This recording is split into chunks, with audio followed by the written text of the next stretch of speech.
আসসালামু আলাইকুম, স্বাগত জানাই আমার নতুন চ্যানেল আরএফ মেন্টর। আমি জারিফ রিশান। আজকে আপনাদেরকে শেখাবো ইলাস্ট্রেটর। তো ইলাস্ট্রেটর শেখানোর আগে আমি একটা কথা বলে নিতে চাই, ইলাস্ট্রেটর বেস্ট বা ফটোশপ বেস্ট দুটার মধ্যে কম্পেয়ার কখনোই করা যায় না। কারণ অ্যাডোবি একটা কোম্পানি যে দুটো সফটওয়্যার তৈরি করেছে, তো তারা নিজেরা তো কখনোই দুইটা সফটওয়্যারকে কম্পেয়ার করার জন্য তৈরি করে নাই। ফটোশপ তৈরি হয়েছে ফটো রিলেটেড কাজ করার জন্য, এটা একটা আলাদা কাজ, এবং ইলাস্ট্রেটর তৈরি হয়েছে ইলাস্ট্রেশন তৈরি করার জন্য, ভেক্টর ইলাস্ট্রেশন। তো ভেক্টর গ্রাফিক্স কী বা রাস্টার গ্রাফিক্স কী, এই ব্যাপারে আমি পরবর্তীতে একটা বিস্তারিত ক্লাস নেব। তো আজকে এইগুলো কথা বলে আর সময় নষ্ট করতে চাইছি না, চলেন শুরু করা যায় আজকের প্রথম ভিডিওটা।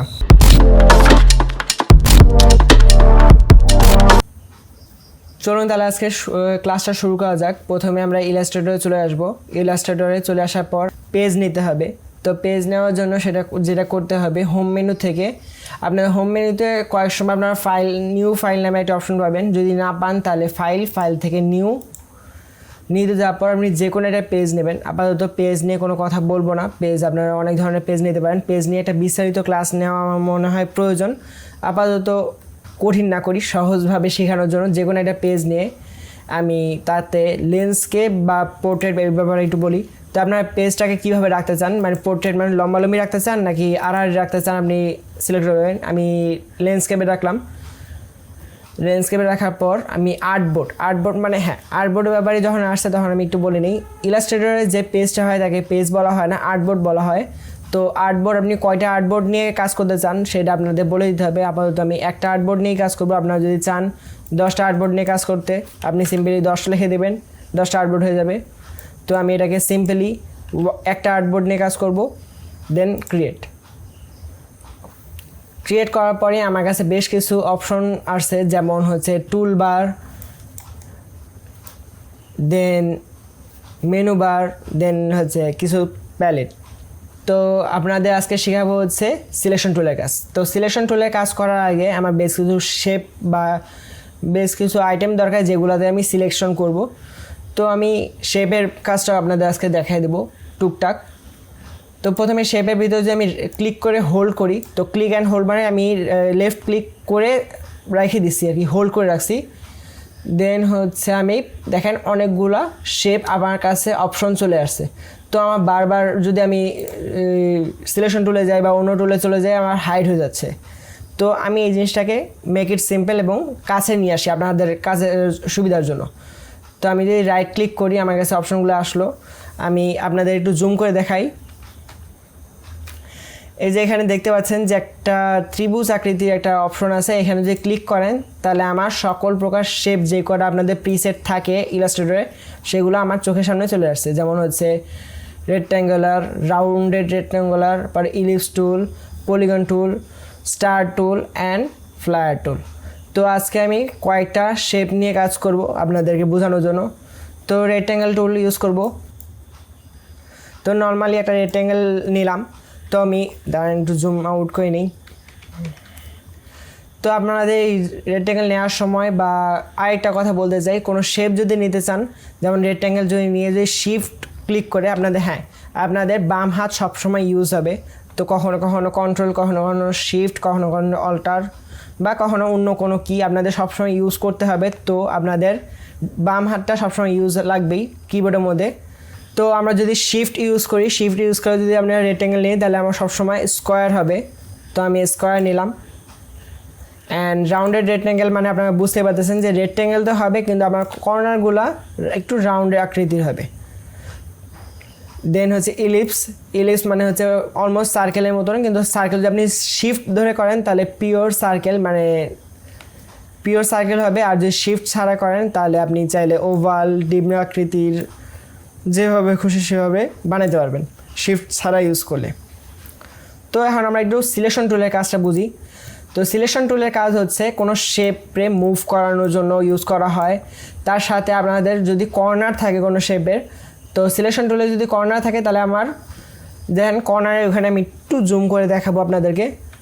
কর্নারে এখানে একটা আপনাদের কাছে আর্চার পয়েন্ট, প্রত্যেকটা কর্নারকে কিন্তু অ্যাঙ্কার পয়েন্ট বলা হয়। অ্যাঙ্কার পয়েন্টের এখানে একটা রাউন্ডেড একটা চিহ্ন আছে। তো আপনি যদি এইটা ধরে ক্লিক করেন সব কটা কর্নার একটু একটু করে গোল হতে থাকবে।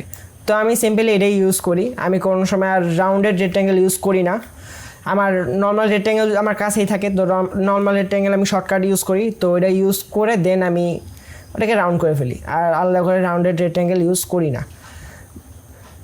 দেন আরেকটা কথা আমি যেটা বলবো সেটা হচ্ছে কোনো শেপে যদি আমরা ছোট বড় বা চ্যাপটা যেভাবে খুশি সেভাবে করতে পারি, আপনারা চাইলে এইভাবে খালি অ্যাঙ্গার যে পয়েন্টগুলো আছে প্রত্যেকটা পয়েন্টের ওখানে যে আপনি যদি ধরেন এবং একটা করে শেপের চিহ্ন আসবে, আপনি যদি উইন্ডোজ প্লাস দিয়ে আমি ওই জুম করতেছি আমার স্ক্রিনটাকে, অ্যান্ড উইন্ডোজ মাইনাস দিয়ে আমি জুম আউট করতেছি। আমার মাউস পয়েন্টার যদি আমি ওই পয়েন্টের সামনে নিয়ে আসি, দেখেন আপনাদের ওইটার শেপটা পরিবর্তন হয়েছে মাউস পয়েন্টারের। তো আমি সাথে সাথে এটাকে মুভ যেই ছোটো বড় বা চ্যাপ্টার আকৃতি যেভাবে করতে চান আপনারা করতে পারবেন। কিন্তু হ্যাঁ, যদি আপনি শিফট ইউজ করেন তাহলে আপনি যে সাইজ আছে প্রপোর্শনালি সেটা বড় ছোটো হবে, কখনো আপনি আলাদাভাবে করতে পারবেন না, প্রপোর্শনালি করতে পারবেন যদি আপনি শিফট ইউজ করেন। শিফট ইউজ করলে আপনাদের লম্বাতে যত ছিল বা আপনাদের চওড়া যতটুকু ছিল যে প্রপোর্শনে ছিল সেই প্রপোর্শনেই বড় ছোটো হবে। তো আপনারা যদি প্রপোর্শন ঠিক রাখতে চান তাহলে অবশ্যই শিফট ইউজ করবেন। লাইক আমি এই যে একটা রেক্ট্যাঙ্গেল আছে, আমি এটাকে আবার রেক্ট্যাঙ্গেল করলাম রাউন্ডেড রেক্ট্যাঙ্গেল থেকে, দেন আমি যদি এটাকে শিফট ধরি তাহলে কিন্তু রেক্ট্যাঙ্গেলে থাকলো। কিন্তু আমি যদি এখন শিফট ইউজ না করি, কন্ট্রোল জেড মানে আন্ডো, আমি যদি শিফট ইউজ না করি তাহলে আমার এক সাইড দিয়ে বড় হচ্ছে, বা আমি যদি কর্নার ধরি আমার সবসময় যে ঠিক মতো সাইজ হবে না, দেখেন এইভাবে চ্যাপটাও হয়ে যেতে পারে বা আড়াআড়িও হয়ে যেতে পারে। তো আপনাদের যদি প্রপোর্শন ঠিক রাখতে চান অবশ্যই শিফট ইউজ করবেন, তাহলে একদম বেস্ট পারফরমেন্স পাবেন আপনারা। আচ্ছা, আমি এইগুলো একটু রিমুভ করে ফেলি, আমি আপনাদেরকে একটু কাজ দেখায় ফেলি, আপনাদের বেসিক দেখায় ফেলছি অনেকখানি। তো বেসিক দেখানোর সাথে সাথে আমি আরেকটা জিনিস আপনাদের এখন একটু দেখাতে চাই, সেটা হচ্ছে স্ট্রোক। তো আমি স্ট্রোকটাকে একটু বড় করতে চাই, আমি যদি সিলেকশন টুলের সাহায্যে ক্লিক করি এবং আপনাদের উপরে দেখবেন যে স্ট্রোক নামে একটা অপশন আছে, তার এখানে যদি আমি পিটিটা বাড়াই দিতে চাই বাড়াই দিতে পারবো। আমি যদি 5 দিই তাহলে 5 হয়ে যাবে, একটু মোটা হলো স্ট্রোকটাকে একটু মোটা করলাম। দেন আমি শিফট অ্যান্ড অল্টার, বা আপনি চাইলে শিফট ধরতে পারেন। শিফট অল্টারের কাজ হচ্ছে আপনাদের যে মিডল পয়েন্টটাকে কেন্দ্র করে ওটা ছোটো হবে, লাইক আপনারা বুঝতে পারছেন যে সেন্টার পয়েন্টটাকে কেন্দ্র করবে এবং কেন্দ্র করে তারপর আপনি যদি শিফট ধরেন তাহলে শিফট অনুযায়ী সে ছোটো হবে। যদি আপনি শুধু অল্টার ইউজ করেন তাহলে আপনার কেন্দ্র থেকে বড় হবে, বাট দুও সাইডে আপনি যদি যেমন একটা শেপ নিলাম, এখন আমার দুও সাইড দিয়ে বাড়াইতে হবে একই সাথে প্রপোর্শনালি। তো আমি যদি অল্টার ধরি এবং এখান থেকে যদি আমি মুভ করতে চাই, দেখেন আমার দুও পাশ দিয়ে কিন্তু একইভাবে হচ্ছে জিনিসটা। তো আপনাদের একটা প্যাটার্ন দেখানোর আগে আপনাদের একটু একটা কাজ আপনাদেরকে দেখায় নেওয়া আমার মনে হয় উচিত হবে। তো প্রথমে আমরা যেটা করবো, একটা শেপ নেব। শেপ নেওয়ার পর আমরা যদি সিলেকশন টুলের সাহায্যে কোনো শেপকে যদি আমরা মুভ করি, যেই পজিশনে যদি আমরা মুভ করি না কেন, আমরা যদি এখন কন্ট্রোল ডি চাপ দিই তাহলে আপনার যতটুকু পরিমাণ আপনি যে প্রপোর্শনে আপনারা মুভ করছেন বা যে যতটুকু আপনি মুভ করছেন ঠিক সেই পরিমাণ আপনার পরবর্তীতে মুভ হতে থাকবে সবসময় কন্ট্রোল ডি চাপলে। তো কন্ট্রোল জেড মানে আন্ডো, মানে কোনো কাজ যদি আপনি করেন তা আপনি আবার ফিরে নিতে চান তাহলে আপনি কন্ট্রোল জেড চাপতে পারবেন। সিলেকশন টুলের সাহায্যে কোনো শেপে যদি আপনি সিলেকশন করেন এবং তাকে অল্টার ধরে মুভ করেন তাহলে আপনার সেই শেপটা ডুপ্লিকেট হবে, এবং ওই ডুপ্লিকেট শেপটা যদি সিলেকশন থাকা অবস্থায় আপনি কন্ট্রোল ডি চাপ দেন তাহলে দেখেন সেম প্রপোর্শনালি আপনার মুভ হতে থাকবে, ডুপ্লিকেট হতে থাকবে। মূল কথা হচ্ছে সেম প্রপোর্শনালি ততটুকুই ফাঁকা রেখে ততটাই রেখে আপনার এটাকে কপি করতে থাকবে। তার আগে আমি আর্টবোর্ডটা কীভাবে জুম করি বা আর্টবোর্ডটাকে কীভাবে জুম আউট বা জুম ইন করি সেটা আপনাদেরকে একটু দেখাতে চাই। তো জুম ইন বা জুম আউট করার অনেকগুলো অপশন আছে, লাইক জুম টুলই আছে আপনাদের। জুম টুলের সাহায্যে যদি আপনি ক্লিক করেন আপনাদের জুম হতে থাকবে, বা আপনি যেহেতু আপনি সিলেকশন টুলে থাকবেন তো কন্ট্রোল চেপে যদি স্পেস চাপ দেন আপনার কাছে জুম বার চলে আসবে, তো ক্লিক করতে পারেন। বা আপনি এটাও ইউজ করতে পারেন যে কন্ট্রোল চেপে যদি প্লাস চাপ দেন তাহলে জুম হবে, কন্ট্রোল চেপে যদি মাইনাস চাপ দেন তাহলে জুম আউট হবে। আর আমি সবসময় যেটা ইউজ করি সেটা হচ্ছে অল্টার চেপে মাউসের scroll bar up and down করা জুম আউট করার জন্য। ফার্স্টে আমরা তাহলে একটা শেপ নিয়ে নেব। দেখেন আমি এখানে একটা কাজ করলাম যে আমার আর্টবোর্ডটাকে সাইজটাকে উপরে উঠানো। তো এটা কীভাবে করলাম সেটা হচ্ছে স্পেস বার ইউজ করছি। স্পেস বার ইউজ করলে আপনাদের হ্যান্ড টুলটা চলে আসে এবং হ্যান্ড টুলে যদি আপনি ক্লিক করে আপনি অবশ্যই আর্টবোর্ডটাকে মুভ করতে পারবেন।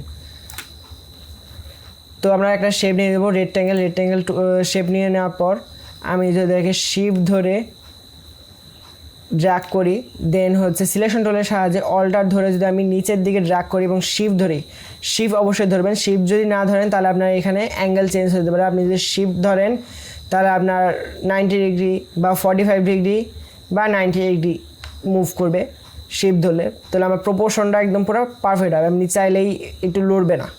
তো শিফট ধরবেন, শিফট ধরার পর আপনার যতটুকু প্রপোর্শন দরকার, যতটুকু গ্যাপ দরকার দুইটা শেপের মাঝখানে ততটা রাখবেন। রাখার পর কন্ট্রোল ডি ক্লিক করতে থাকবেন যতগুলো আপনার শেপের দরকার আছে। তো আমি কন্ট্রোল ডি চাপতে আসি, পর আমি সব কটা সিলেক্ট করলাম। সব কটা সিলেক্ট করার জন্য অনেক ধরনের অপশান আছে। কন্ট্রোল এ ইউনিভার্সাল শর্টকাট, সব কিছুর মধ্যে আপনি যদি কোনো ওয়েবসাইটে যা থাকেন বা কিছু থাকেন কন্ট্রোল এ চাপ দেবেন, আপনার সব কিছু সিলেক্ট হয়ে যাবে। বা আপনি যদি চান সিলেকশন টুলের সাহায্যে যদি এইভাবে ড্র্যাগ করেন, ক্লিক অ্যান্ড ড্র্যাগ আমি অনেক সময় ইউজ করব। ক্লিক অ্যান্ড ড্র্যাগ হচ্ছে আপনি মাউসের লেফট বাটনটাকে ক্লিক করে ধরে আপনি যতটুকু অংশ আপনি সিলেক্ট করতে চান ওটা ড্র্যাগ করে টাইনে নিয়ে আসবেন, তাহলে আপনার এটাকে ড্র্যাগ করা হয়। তো আমি ড্র্যাগ করব, ড্র্যাগ করার পর অল্টার ধরে আবার এটাকে ডুপ্লিকেট করব, অল্টার অ্যান্ড শিফট। ফার্স্টে অল্টার ধরবো, কন্ট্রোল জেড, সিলেকশন ডিসিলেক্ট হয়ে গেছিলো তাই আমার একটা কপি হয়েছে। আমার একটা কপি করলে হবে না, আবার সিলেকশন করতে হবে properly. Control A for all select, then alter click করে শিফট ধরবো, দেন আমি ছেড়ে দেবো। এখন আমি যদি কন্ট্রোল ডি চাপি কপি করতে থাকবে। তো আমরা যদি এখন এখানে সিলেক্ট করতে চাই নর্মালি এক লাইন করে, তো এক লাইন সিলেক্ট করতে পারবো। আমি এক লাইন ছেড়ে ছেড়ে সিলেক্ট করতে চাই, তো আমি যদি এক লাইন সিলেক্ট করি এবং পরবর্তীতে আবার সিলেক্ট করি ক্লিক অ্যান্ড ড্র্যাগ করে, দেখেন আগের যে সিলেকশনটা ছিল সেটা ডিসিলেক্ট হয়ে গেছে। তো আমরা ওইটাকে এবং পরবর্তীটাকে কীভাবে সিলেক্ট করতে পারি একই সাথে, সেটা হচ্ছে শিফট ক্লিক করবেন। শিফট ক্লিক করলে যদি সিলেকশন করেন তাহলে আপনারা একই সাথে যেই করা সিলেক্ট করতে চান আপনি প্রত্যেকটা সিলেক্ট করতে পারবেন।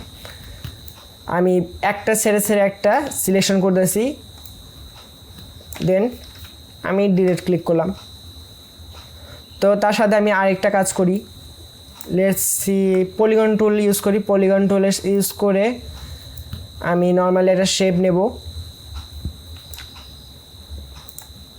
শেপের ব্যাপারে কিন্তু আমি বিস্তারিত কিছু বলি নাই, বিস্তারিত আপনি পরবর্তী একটা ক্লাসে আমি বিস্তারিতভাবে বলবো। এর ভিতরে আরও অনেক কিছু করা যায়, শেপগুলো ভিতরে আরও বেশ কিছু শেপের কাজ আছে। তো আমি একটি পলিগন নিব, পলিগন নেওয়ার পর অল্টার ধরে যদি আমি ডুপ্লিকেট করি, ডুপ্লিকেট করলাম, দেন কন্ট্রোল ডি,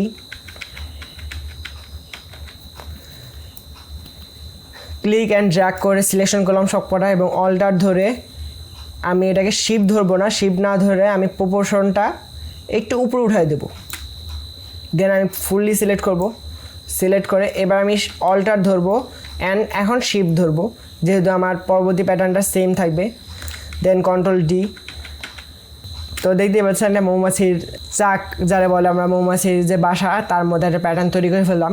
তো এখন আমি একটু কালার নিয়ে কথা বলবো। তো কালার নিয়ে কথা বলার আগে আমি পুরাটাকে সিলেক্ট করে নিচ্ছি, সিলেক্ট করে একটু ছোট করে নিই আমার আর্টবোর্ডের মধ্যে যাতে সম্পূর্ণ আটে। দেন আমি যেটা করব সেটা হচ্ছে, আর কালার ব্যাপারে কথা বলবো। কালার অনেকভাবে করা যায়, আমি আপাতত এটাকে সিম্পল রাখবো। তো সিম্পল করার জন্য আমাদের প্রথমে আপনারা দেখতে পাচ্ছেন এখানে দুইটি অংশ আছে, একসাথে স্কোয়ার আকৃতির দুটো বাক্স আছে, একটা হচ্ছে ফিল অ্যান্ড সেকেন্ডটা হচ্ছে স্ট্রোক, মানে মাঝখানে যেটা একটু গর্ত দিতে পারছেন সেটা হচ্ছে স্ট্রোক। স্ট্রোক মানে কি এবং ফিল মানে কি আপনাদের একটু আগে আপনাদের জানানো হয়েছে। তো এখন আমি প্রত্যেকটা একটু কালারটা চেঞ্জ করবো। তো কালার চেঞ্জ করার আরও অনেক পদ্ধতি আছে, আমি সহজটা দেখাচ্ছি। এখানে ডাবল ক্লিক করবেন, দেন আমি যদি এটাকে কালার চেঞ্জ করতে চাই চেঞ্জ করতে পারবো।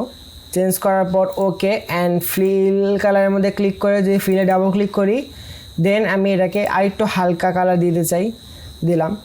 দেওয়ার পর ওকে, আমি স্ট্রোকটাকে একটু কমাই দেবো, স্ট্রোকটা আমার কাছে বেশি মনে হচ্ছে, স্ট্রোকটা কমাই দিলাম। দেন আমি যেটা করব সেটা হচ্ছে সব তো একই কালার, কয়েকটা কালার একটু চেঞ্জ করতে চাই। তো আমি র্যান্ডমলি, মানে আমার চোখে আন্দাজে না, আমি র্যান্ডমলি কয়েকটা শেপ সিলেক্ট করব শিফট ধরে, আপনি চাইলে এইভাবে যে কোনো একটা শেপ সিলেক্ট করবেন আপনার মন মতো। করার পর আমি ফিল কালারটাকে একটু রেডিশ দিয়ে দেব। হয়ে গেল। আজকের ভিডিওটাকে এই পর্যন্ত রাখি। অনেকের কাছে এই ভিডিওটা অনেক সহজ মনে হতে পারে বা অনেকের কাছে এটা প্রয়োজন নাই এরকমই মনে হতে পারে, বাট বিশ্বাস করেন যারা গ্রাফিক্স ডিজাইন নতুন করে শিখতে যাচ্ছে এবং ইলাস্ট্রেটর একদমই জানে না তাদের জন্য এই ক্লাসটা অনেক গুরুত্বপূর্ণ ছিল। তো আজকের ভিডিওটা এই পর্যন্তই। ভিডিওটা ভালো লাগলে একটা লাইক করবেন অ্যান্ড অবশ্যই সাবস্ক্রাইব করে যাবেন।